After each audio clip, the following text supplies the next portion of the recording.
This is what happens when regular people go up against NFL players. I won't lose no more. And first up, we got Marshawn Lynch versus his high school team. While Beast Mode was on suspension, he decided to show up at his old high school in full Raiders gear, and what happened next was straight up comedy. It literally took half the defense to stop him, but Baseball Mode wasn't about to let that slide. So he took revenge on the next play. Come on, get the left. That D-back's dreams of going pro got absolutely demolished. But you won't believe what Luke Kuechly did to an 11-year-old who's at a Panthers youth camp. All-pro linebacker Luke Kuechly was running a simple tackle drum until 11-year-old K. Anthony Smith got his turn. No. He absolutely obliterated the ankle of the guy they used to cover Julio Jones. Luke wasn't trying to become a House of Highlights clip, though. So, in the next run, he sent that Key Anthony back to kindergarten. Oh, the football. And that wasn't the only kid trying to show up the NFL, 'cause one kid beat every single NFL player in history. See, the 40-yard dash is easily the most famous part of the NFL Combine, and every year, it seems like there's a new record holder for it. So, when the Combine ended in 2017, John Rusher recorded a new record of 4.22 seconds for 122. No way. So, according to what we just and he left, it seemed impossible for anyone to beat him. But in 2019, one fan pulled off the unthinkable. If that's real, he's about to get recruited by the Jets, who's honestly, they need all the help they can get, and Devontae Adams needs all the help he can get. Not to ruin his reputation, who's when Devontae Adams hosted his youth camp, he was just there for community building. He didn't expect these kids to come ready to wipe him off the map. If you beat me, you get the watch. Deal's a deal. You just going to floss in it like that? He should do it to him. Now the shoe's on and got embarrassed by the high schoolers in 5 minutes.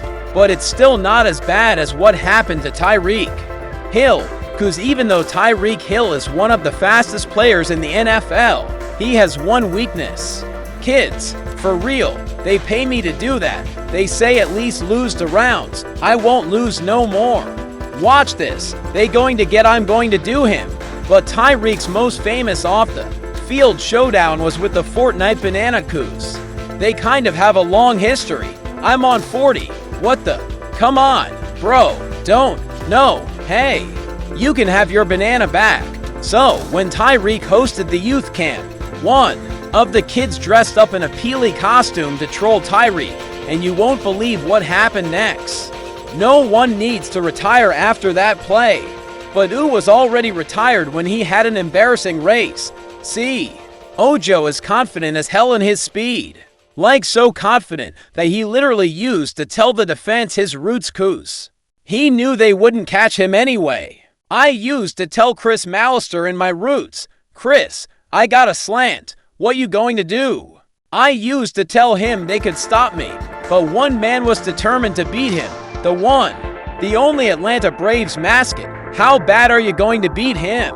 It's me. There's a lot at stake here. Reputations are at stake. Bro, there is Chad's reputation. My reputation's on the line. Yeah, the same guy who chases down fans between innings. But for Ucinco, it didn't matter if it was an NFL player or a dollar store for Zoni. He was just ready to smoke someone on the track, but who knew he was way past his prime. So he took a 10-second head start. Let's go. 85 ball start on the breeze. Open up. Open it up. Open it up. Eddie fight. Open it up. Open it up. Open it up. Open it up. Losing to that guy is a brutal look for an NFL legend. Well, at least it was just a what I'm thing, though. Cause when Justin Jefferson did a video with Destroying, he had to face up against the entire public. See, Destroying is a UFFL player turned YouTuber, and he invited Justin Jefferson to do a video with him. Destroying hit me up. He was like, hey, we definitely got to do like a little video. I always see him doing like the one-on-one videos and in different cities and stuff. And I was like, damn, what if I mask up and like a Make sure nobody knows is me. So, Justin masked up, blew up the Vegas for destroying 1v1 event and was ready to go to work. But the fans did not make it easy. Oh my god, oh man. Tell you to run with him, please. Coming in. Talk about that as some crazy pass interference. So Justin let that guy up on the next play. But since that dude got embarrassed, Justin decided it was time to take off the mask. Justin, come on now, is that? From there he just absolutely shut on every single person. Oh, you're nasty, easy. That last dude should never touch a football again. And people who've never played football are always hating on the players, and they especially hate the kickers. I mean, it can't be that hard to kick a ball, right? Well, that's definitely what this journalist thought.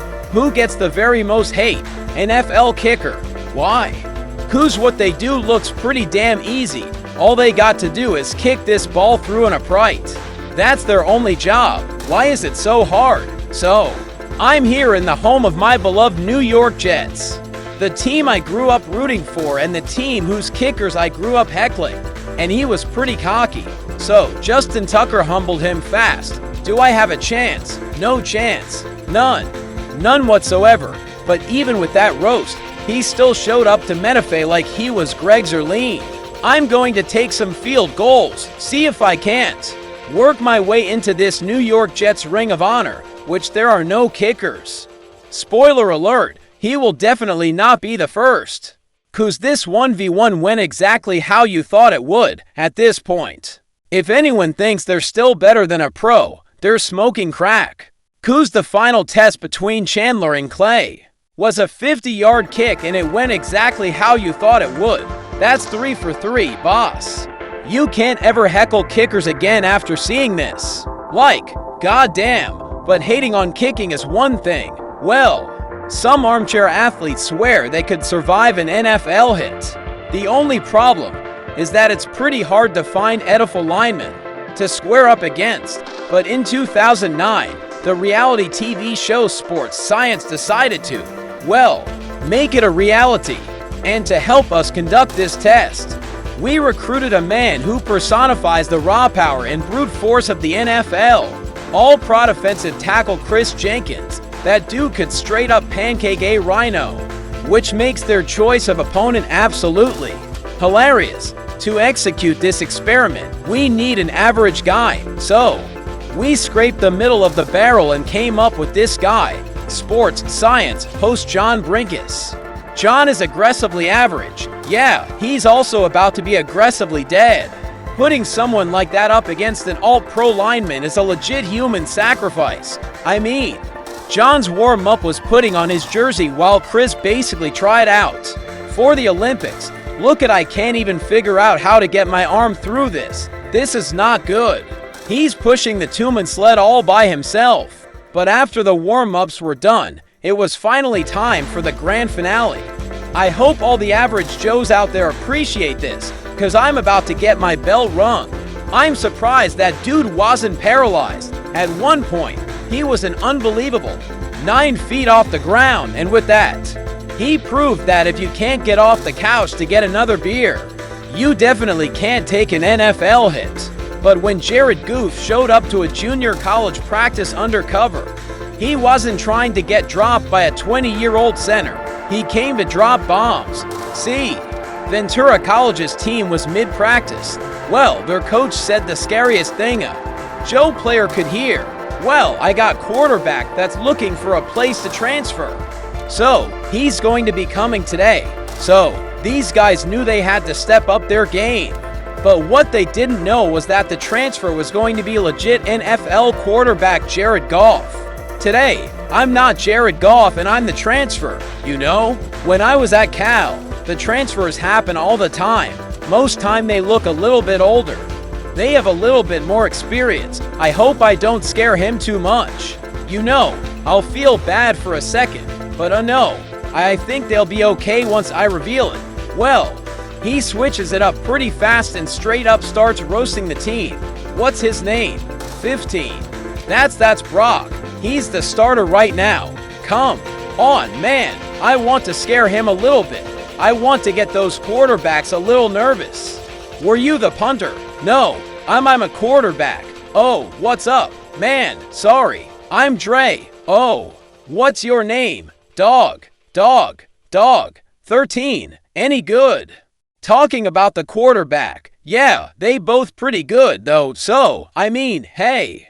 What was y'all's record last year though? Play 8. That's why I'm here. Honestly, I'm surprised bro didn't square up right there on the spot, but when the junior college guys were actually passing pretty well, that's until Goff took over. So disrespectful. Got to make that play. Really strong arm. Hey, great ball. Great ball. He makes catches out here. Dude was straight zinging it over everyone's heads. So, he definitely scared the Joe guys. Luckily, they were cool with it when the reveal happened. You guys have to compete. So, with that being said, I brought in an NFL quarterback. Come on up here. Jared, they have no clue. No clue. Though I feel like he should have at least apologized for the roasts. But there were zero apologies when Jason Kelce went up against an Eagles fan. Who's one time Jason Kelce challenged fans to beat him at bench press and no one could come close until 12-year-old Xander showed up. 1-3 for 5, 6, 7, 8, 9, 101, 1 to 1 to reps of 135 pounds is definitely impressive. But then it was Kelce's turn. 1-3 for 5, 6, oh yeah, lightweight. You're probably thinking it was staged, and that's because it was, but that kid will remember that moment for life. However, one of the craziest matchups between NFL players and regular people is going down in the history books, and it happened in flag football of all sports. See, in 2018, the American Flag Football League held its first Ultimate Final in Houston. A winner-takes-1 million showdown. Two brackets were gathered. One filled with retired pros and athletes, and another filled with amateur AFL champs. The showdown between pro team Godspeed and amateur team Fighting Cancer was set. The pros definitely thought they were going to wipe the amateurs before even breaking a sweat goose.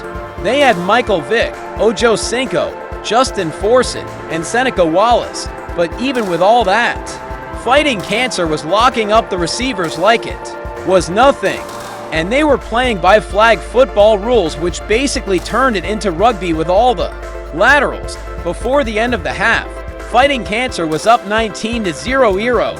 And when Fighting Cancer caught a pick 6, the pros knew they were cooked. They barely got any points on the board before Fighting Cancer took the knee and won 26-6 over the pros. Fighting Cancer has earned $1 million with a 26-6 win over Godspeed. That's actually insane, and it definitely wasn't scripted.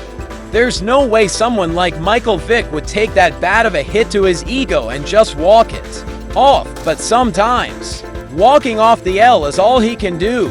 And Destroying proved that when he hosted a one-on-one showcase in Baltimore.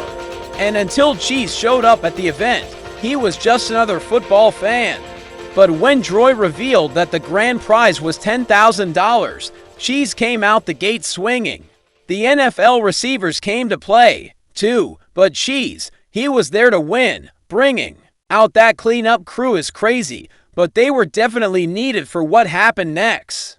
'Cause what if the NFL receivers had already been knocked out and the only one left had one more opponent to face off against? Cheese, whoever went out of them goes on to the finals for a chance at 10 bands. Let's see. Hey yo. That's why he on the practice squad. Yo, that dude definitely ain't NFL certified after that. And after Cheese embarrassed the pro, he went on to win the whole thing. Ed the Great, my boy Merlin, had me on IGCZA_Ed. What you doing at 10? My boy, give it to my daughter. Screw the money. My man needs the trial for the Baltimore Ravens. But not even the Baltimore Ravens have had a matchup as crazy as this last one. Even though Tom Brady has 7 Super Bowl rings, 3 MVPs, and 89,000 passing yards, up until 2024, he had yet to face his biggest challenge yet, a throwing contest with a high schooler. Let's go. Right over here, high school football player. Jake is your opponent. You're each going to take turns throwing a football at these balloons. First to pop Alfred wins this 100 grand. His balloons are just a little bit smaller. They had to nerf Tom a little bit, and with that, the game was on. The first 1v1 begins right now. That was the easiest one to throw. All right, Tom, you're up. All right, here we go. Oh, you got it. That happened so fast. Now it's 20 yards away.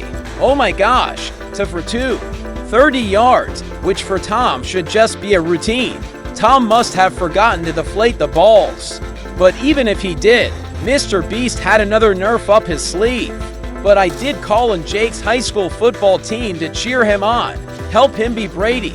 So with his team there, Jake and Tom Brady went back and forth way longer than anyone expected. It's now tied up. This one's a 1. I know it. This one's a 1. Oh, all right. Tom, you can start trying. You guys believe in him. But when they got to the final throw, Tom started feeling the pressure. He's 2. That's disrespectful. You going to take that? Not going to lie. I thought Brady, the greatest quarterback to ever live, would breeze through this entire challenge. But nailing a 50-yard dime for 80-level quarterback was not going to be easy.